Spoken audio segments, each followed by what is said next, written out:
in Midtown. I think it was on 42nd Street. And it was a huge apartment. At any given time, there could be 3 girls or there could be 20 girls. We were all about the same age, and we were in the city by ourselves, some of us for the first time. I don't know if you remember when the birthday book came out, and there was an image of Jeffrey Epstein that somebody had drawn where he has 3 girls. He's on a lounge chair when I was doing that trial massage. He abruptly got up and his whole personality changed, and he said, "You're doing it wrong." And he said, you're gonna have to take off your dress. You're gonna have to let me show you how to do it. That's how you learn massage. You're gonna have to let me show you on your body. That I really just shut down. So Justin goes, "Fine, I'll meet you there." So they go there. They're running a little bit early. They go show up early, and they get on their plane, and Justin Bieber is there sucking a black man's. There's some night that you did something that in the morning you woke up and I can't do that anymore. Now I got to turn my life around. Right. There was that night. Right. Okay. A young Justin Bieber, visibly uneasy. Music, shifts in his chair and shoots pleading glances over to his mom to intervene after being asked by a female radio host to give her the S-talk. "I really feel uncomfortable right now," he replied. "Why do you want to know the talk from a 15-year-old boy? That's music pretty weird." Yes, it is pretty weird, but shockingly, this wasn't the only inappropriate music interaction the boy was subjected to at this time. In fact, this grim line of questioning punctuated most of his early career. For music years, Justin Bieber has been the internet's punchline, labeled as crazy, problematic, and sometimes out of music control. But did we ever sit and think that this right here was a teenager clearly showing signs of discomfort? Music, because long before the headlines, the breakdowns, and the conspiracy theories, Justin Bieber was just a kid growing up in an industry that exposed music, him to things no teenager should have been around. A young boy who went from posting covers on YouTube to being surrounded by celebrities, music executives, and parties before he was even old enough to process what was happening. Before Justin Bieber became the Justin that we all know, he grew up in a very ordinary and often unstable environment. Born in Stratford, Ontario, music Justin was primarily raised by his mother, Patty Mallet. Justin's parents separated when he was still a baby, so he was raised by a young woman who, music, struggled financially for years, often working low-paying jobs just to support them.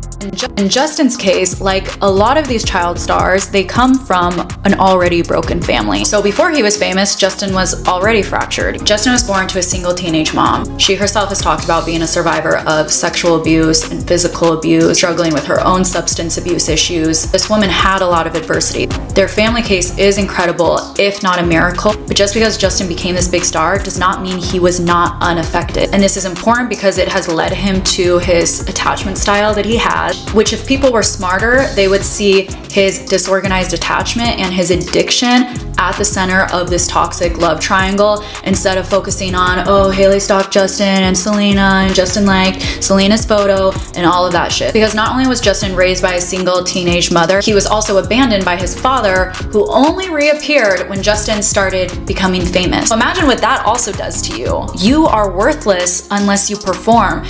And he'll do it in this album that he has coming.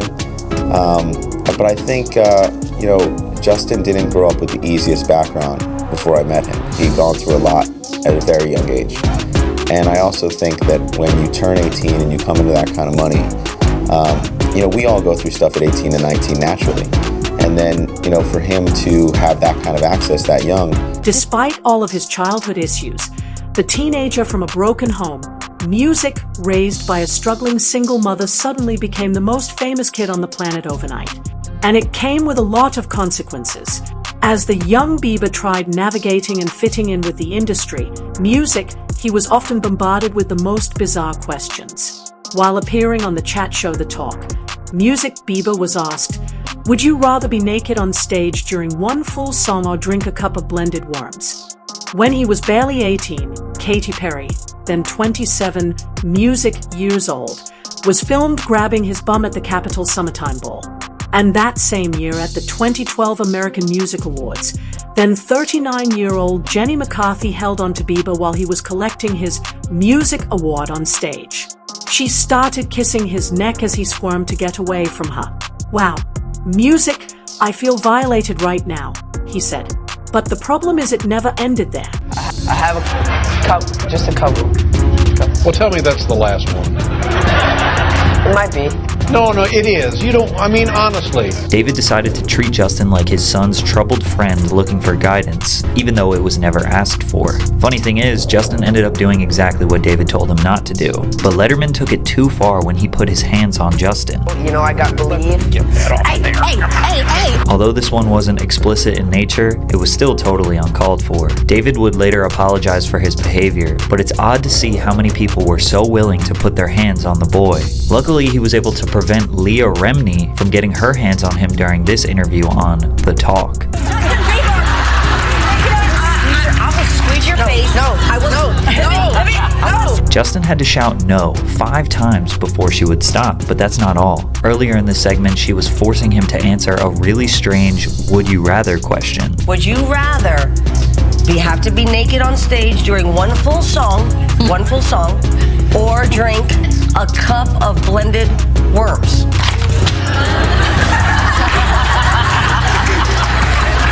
Answer Justin Bieber. For no reason at all, Leah insisted on pushing this very sexual question while there are little girls and boys directly behind her in the audience. Justin realized he was trapped because no matter what he tried to say, she was trying to force the answer she wanted out of him, but he stood his ground and chose to not give in to her manipulation. This wasn't the first time Justin stood his ground when a host got sexual with him. While doing a radio show called Mojo in the Morning, the host, Shannon Murphy, brought the conversation in a strange direction. Has your mom given you the sex talk yet? I mean, I really don't want to have that conversation with my mother. Yeah. I've kind of had it with my father. You want to hear? Oh, really? See, my parents never gave me the sex talk.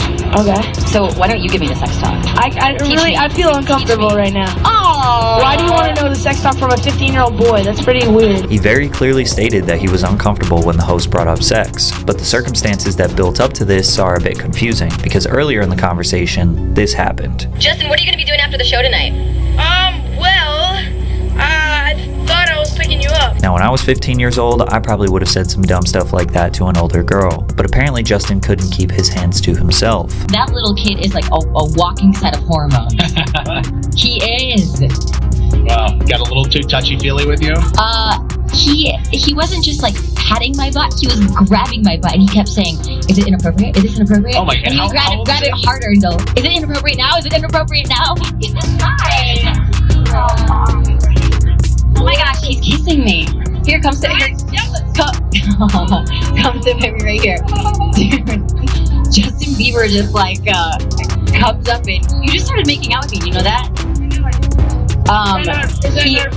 Justin was obviously flirting with Shannon in a juvenile way. Then she said live on air how Justin was touching and kissing her. We can imagine there were definitely some instances where Justin felt like he could probably touch whoever and whatever he wanted, since, well, it was often done to him. But regardless, the 26-year-old shouldn't have brought up the sex conversation on the air. Even men were infatuated with young Bieber. L.A. Reid, music executive who signed Justin to his first major record deal, said, "This kid was beautiful, like a woman can be beautiful, and men rarely are," and he turned it on as soon as he stepped into the room. At Beyonce and Jay-Z's pre-Grammy party, Justin got in Usher's face, and now the real story is blowing up. People say Justin's still furious because back when he was only 14, Usher straight up gifted him to L.A. Reid like some kind of prize. L.A. himself bragged about it in his own book, calling the kid beautiful like a woman, saying his hair was a superpower, and that he signed him on the spot. But here's the juiciest part. L.A. then shipped 15-year-old Justin off for 48 hours alone with Diddy, who bragged on camera they were going full buck crazy. That's the same wild, toughen up treatment Usher got as a teen, where he walked in on stuff he didn't even understand. No wonder Justin unfollowed Usher and finally confronted him. So if you haven't heard... While most kids were figuring out school, music, friendships, and who they wanted to become, Justin was surrounded by fame, executives, celebrities, and adults making decisions for him. One of the people who was important and played a crucial role in Justin's rise, music, was Usher, who acted as a mentor and helped guide his career.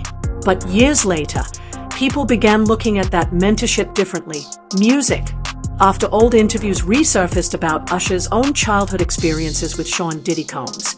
It was only later that Usher, Music, revealed he was only 14 years old when music executive L.A. Reid sent him to live with Diddy in New York to experience music, the music industry lifestyle. Reflecting on that time, Usher admitted he saw curious things happening around him that he didn't fully understand because he was still so music young. Yet, he didn't stop Justin from going through the same circle. One thing the Diddy documentary on Netflix didn't touch on is that it was L.A. Reid who introduced Diddy to Clive Davis. Let's talk about it. So for those who might not know, L.A. Reid was a member of the group The Deal. He later broke away from that group with his bandmate Babyface, and the two of them together became a production powerhouse in the late 1980s. They then founded their own record label, LaFace Records, under Arista Records, headed by Clive Davis. As time went on, L.A. Reid began to focus more on the business side of the music industry, meaning the specifics of contracts, marketing, and artist development, and Babyface focused more on composing the music. This seemed to work up until 1993 when the two men fell out over Usher and Tevin Campbell. Usher auditioned for LaFace Records. L.A. Reid thought he was great and signed him to the label. But when Babyface saw Usher perform, he told L.A. he didn't think Usher was anything that special and that he would rather invest his time in Tevin Campbell. In 1993, things looked really promising for Tevin Campbell. He was signed to Quincy Jones' label, he had Prince writing and producing for him, and his first album was a hit. But L.A. and Babyface had said that they wanted the LaFace sound to stay with LaFace artists. So if Babyface went to work with Tevin, that would be a non-LaFace artist with the LaFace sound competing with a LaFace artist around the same age. So the two men remain in business, but Babyface pretty much says, listen, you go work with that Usher kid and I'm gonna go work with Tevin, and it becomes a competition between LA and Babyface. At first, it looks like Babyface is gonna win because he dropped two classics for Tevin, Can We Talk and I'm Ready. At that point, LA is trying to put together a sound for Usher, and Usher's first single, Call Me a Mac, is a disappointment. At that point, LA is looking for a new creative partner, and he sees that Sean Puffy Combs, as he was known back then, was fired. So he had never met Puffy, but he's like, hey, let's meet, let's talk. The two talk, and LA realizes, wait, you can't be my creative partner because you're more like me. So what LA decides to do is introduce Puffy to Clive Davis. Puffy and Clive Davis hit it off, and Clive signs Bad Boy to Arista. And from there, LA gets the idea to send Usher to live with Puffy, which Usher at one point called the most difficult time in his life. One thing the Diddy documentary on Netflix, Music, didn't touch on is that it was L.A. Reid who introduced Diddy to Clive Davis. Let's talk about it. So, for those who might not know, La Reid was a member of the group The Deal. He later broke away from their group with his bandmate Babyface, and the two of them together became a production powerhouse in the late 1980s. They then founded their own record label, LaFace Records, under Arista Records, headed by Clive Davis. As time went on, L.A. Reid began to focus more on the business side of the music industry, meaning the specifics of contracts, marketing, and artist development. And Babyface focused more on composing the music. This seemed to work up until 1993, when the two men fell out over Usher and Kevin Music Campbell. Usher auditioned for Def Jam Records. L.A. Reid thought he was great and signed him to the label. But when Babyface saw Usher perform, he told L.A. he didn't think Usher was anything that special and that he would rather invest his time in Tevin Campbell. In 1993, things looked really promising for Tevin Campbell. He was signed to Quincy Jones's label. He had Prince writing and producing for him music, and his first album was a hit. But LA and Babyface had said that they wanted the LaFace sound to stay with LaFace artists. So if Babyface went to work with Tiffin, that would be a non-LaFace artist with a LaFace sound competing with a LaFace artist around the same age. So the two men remain in business, but Babyface pretty much says, listen, you go work with that Usher kid in music, and I'm going to go work with Tevin. And it becomes a competition between LA and Babyface. At first, it looks like Babyface is going to win because he dropped 2 music classics for TV. Can we talk? I'm ready. At that point, LA is trying to put together a sound for Usher. And Usher's first single, Call Me a Mac, is music a disappointment. At that point, LA is looking for a new creative partner. And he sees that Sean Puffy Combs, as he was known back then, was fired. So, he had never met Puffy, but he's like, hey, let's meet. Let's talk. The two talk, and LA realizes, wait, you can't be my creative partner because you're more like me. So, what LA decides to do is introduce Puffy to Clive Davis. Puffy and Clive Davis hit it off, and Clive signs Bad Boy to Arista Music. And from there, LA gets the idea to send Usher to live with Puffy, which Usher at one point called the most difficult time in his life. So these videos of Diddy with Justin Bieber when he was only 15 years old are resurfacing, and the one thing that I want to ask is, why was a 40-year-old hanging around with a 15-year-old?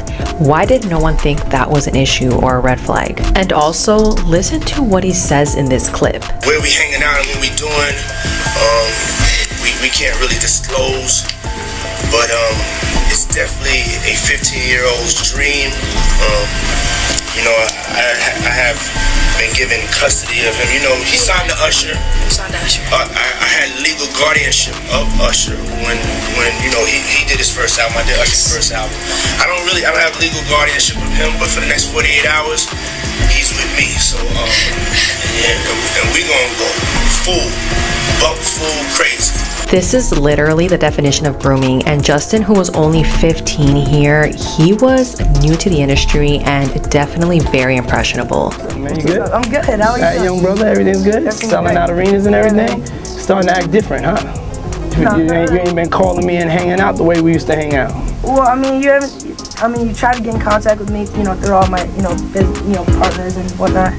But you never really got my number, so. Right, okay. Number? Yeah. Tell you my number. Yeah. Some water. No, I don't know if guys have noticed this. Like, a lot of ladies drink water at parties. They just, so you have. If you don't have what they need, they're gonna leave. Right. Got to keep them there. Right. You need locks on the doors. Okay, this is sounding kind of dangerous now. It's a little kinky, but rock with me. But just check it out. You need a lot of heat.